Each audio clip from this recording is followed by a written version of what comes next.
My name is Vemuna Malik, class number 25, and my presentation topic is Regulation and Bioenergetic in Glycolysis. इसमें हम पढ़ेंगे regulation में कि glycolysis किस तरह ग्लूकोज से पायरुविक एसिड में कन्वर्ट हो जाता है, और हम इसमें डिफरेंट स्टेप्स हैं वो सारे स्टेप पढ़ेंगे रेगुलेशन में। और बायो एनर्जेटिक्स मीन के इसमें हमारे पास कितनी एनर्जी प्रोड्यूस होती है, मीन कितने एटीपी इसमें यूज़ होती है और कितनी एटीपी इसमें प्रोड्यूस होती है। तो ये सब हम पढ़ेंगे ग्लाइकोलिसिस में।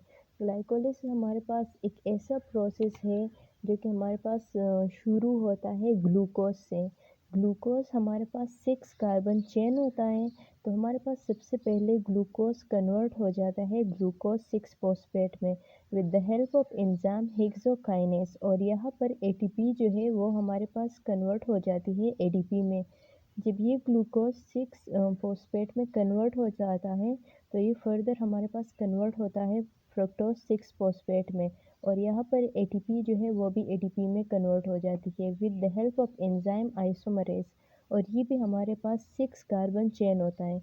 जब हमारे पास फ्रक्टोज 6 फॉस्फेट में ये कन्वर्ट हो जाता है तो ये हमारे पास react with another molecule of ATP to form fructose 1,6 diphosphate, और ये हमारे पास जब अनदर एटीपी मॉलिक्यूल के साथ रिएक्शन कर लेता है तो बना लेता है फ्रक्टोज 1,6 डाइफॉस्फेट, और इसको हम हेक्सोस डाइफॉस्फेट भी कहते हैं with the help of enzyme phosphofructokinase. जब ये हमारे पास फ्रक्टोज 1,6 डाइफॉस्फेट में कन्वर्ट हो जाता है तो इसके बाद ये सारे जो है 6 कार्बन चेन थे, तो ये भी 6 कार्बन चेन है, ये फर्दर हमारे पास कन्वर्ट हो जाता है 3 कार्बन चेन में। दो दो कार्बन चेन बना लेता है, 3 कार्बन होता है उसमें। तो जो बना लेता है तो उसमें एक है हमारे पास 3-फॉस्फोग्लाइसरल्डिहाइड, और इसको हम डाईहाइड्रोक्सी एसीटोन फॉस्फेट भी बोलते हैं। और दूसरा जो है ये with the help of enzyme Eldhose की वजह से बन जाता है, और दूसरा जब हमारे पास बन जाता है तो उसे हम डाईहाइड्रोक्सी एसीटोन फॉस्फेट बोलते हैं। ये with the help of isomerase enzyme की वजह से होता है। तो ये हमारे पास जो है फर्दर जो ग्लाइकोलिसिस में जो यूज़ होता है तो वो हमारे पास ये वाला है 3-फॉस्फोग्लाइसरल्डिहाइड, ये हमारे पास फर्दर यूज़ होता है ग्लाइकोलिसिस प्रोसेस में। तो 3-फॉस्फोडाइसरल्डिहाइड जो है ये यह इस स्टेप में जो है NAD जो है वो कन्वर्ट हो जाती है NADH2 में, और हमारे पास ये जो है फर्दर बना लेता है 1,3-फॉस्फोग्लाइसरिक एसिड। ये जब हमारे पास 1,3-फॉस्फोग्लाइसरिक एसिड बना लेता है तो ये with the help of enzyme यहाँ पर यूज़ होता है, वो है triose phosphate dehydrogenase. Triose phosphate dehydrogenase की हेल्प से ये कन्वर्ट हो जाता है 1,3-फॉस्फोग्लाइसरिक एसिड में। जब 1,3-फॉस्फोग्लाइसरिक एसिड में ये कन्वर्ट हो जाता है तो इसको हम ये फर्दर हमारे पास कन्वर्ट हो जाता है 3-फॉस्फोग्लाइसरिक एसिड में। 1,3-फॉस्फोग्लाइसरिक एसिड कन्वर्ट हो जाता है फर्दर 3-फॉस्फोग्लाइसरिक एसिड में, और यहाँ पर हमारे पास जो है along with the release of 2 ATP molecule, और ये यहाँ पर इस स्टेप में हमारे पास 2 ATP मॉलिक्यूल जो है वो रिलीज हो जाती है with the help of enzyme phosphofructokinase phosphoglycerokinase. Phosphoglycerokinase की हेल्प से ये कन्वर्ट हो जाता है हमारे पास 3-फॉस्फोग्लाइसरिक एसिड में।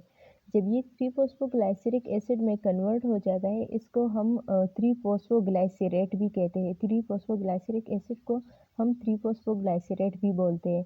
तो ये हमारे पास फर्दर कन्वर्ट हो जाता है 2-फॉस्फोग्लाइसरिक एसिड में, और हम इसको 2-फॉस्फोग्लाइसरेट भी बोलते हैं with in the presence of enzyme phosphoglyceromutase. Phosphoglyceromutase की हेल्प से ये कन्वर्ट हो जाता है 2-फॉस्फोग्लाइसरिक एसिड में।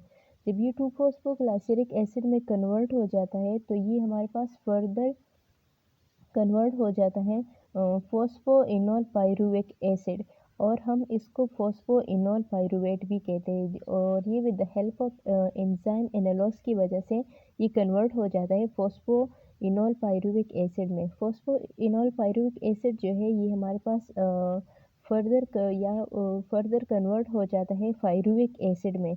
पायरुविक एसिड या पायरुवेट हम इसे बोलते हैं, जो कि हमारे पास फाइनल प्रोडक्ट होता है ग्लाइकोलिसिस का। और इस स्टेप में भी हमारे पास 2 मॉलिक्यूल ऑफ एनर्जी जो है वो रिलीज़ हो जाती है।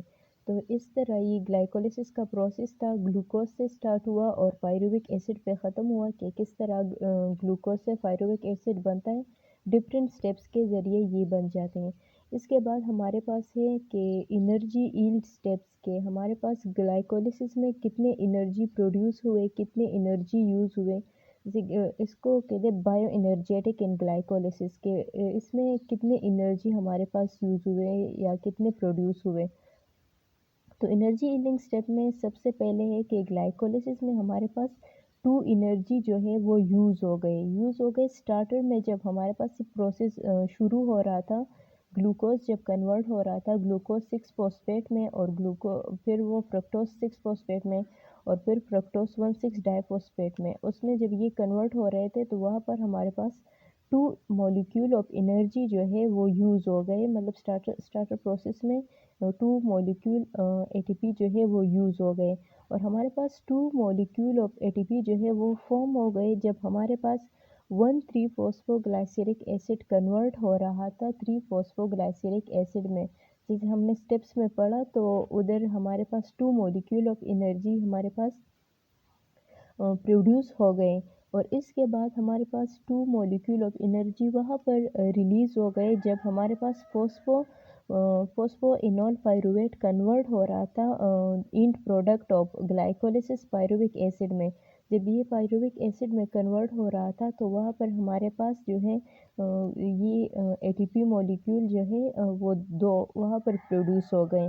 तो अब हम पढ़ेंगे कि टोटल इसमें कितने हो गए। तो टोटल ये था कि 2 मॉलिक्यूल ऑफ एटीपी हमारे पास यूज़ हो गए और हमारे पास जो है 4 मॉलिक्यूल ऑफ एटीपी जो है वो प्रोड्यूस हो गए। हमारे पास ग्लाइकोलिसिस प्रोसेस में 4 मॉलिक्यूल ऑफ एटीपी प्रोड्यूस हो गए और इसके साथ साथ हमारे पास जो 3 फॉस्फोग्लाइसरिक ग्लाइसरल्डिहाइड से वो स्टेप हो रहा था तो उसमें हमारे पास हमने कहा कि एक एनर्जी रिच कंपाउंड जो है NADH2 वो भी हमारे पास प्रोड्यूस हो गया। NAD जो है वो कन्वर्ट हो गया NADH2 में। यहाँ पर 3 फॉस्फोग्लाइसरल्डिहाइड ये हम जब पढ़ रहे थे तो यहाँ पर था कि हमारे पास NAD कन्वर्ट हो गया NADH2 में।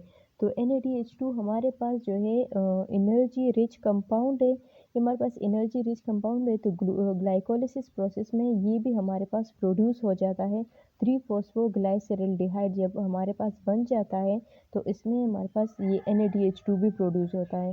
तो ग्लाइकोलिसिस में हमारे पास पूरा अगर हम इसको देखें तो हमारे पास 2 मॉलिक्यूल ऑफ एनर्जी यूज़ हो गए और 4 मॉलिक्यूल ऑफ एनर्जी जो है वो प्रोड्यूस हो गए विद आल्सो NADH2 जो कि एनर्जी रिच प्रोडक्ट है। तो ये इसका बायो एनर्जेटिक था। ग्लाइकोलिसिस प्रोसेस का बायो एनर्जेटिक था। ये एनर्जी यील्डिंग स्टेप ये इसके बायो एनर्जेटिक्स में आते हैं और ग्लाइकोलिसिस के प्रोसेस में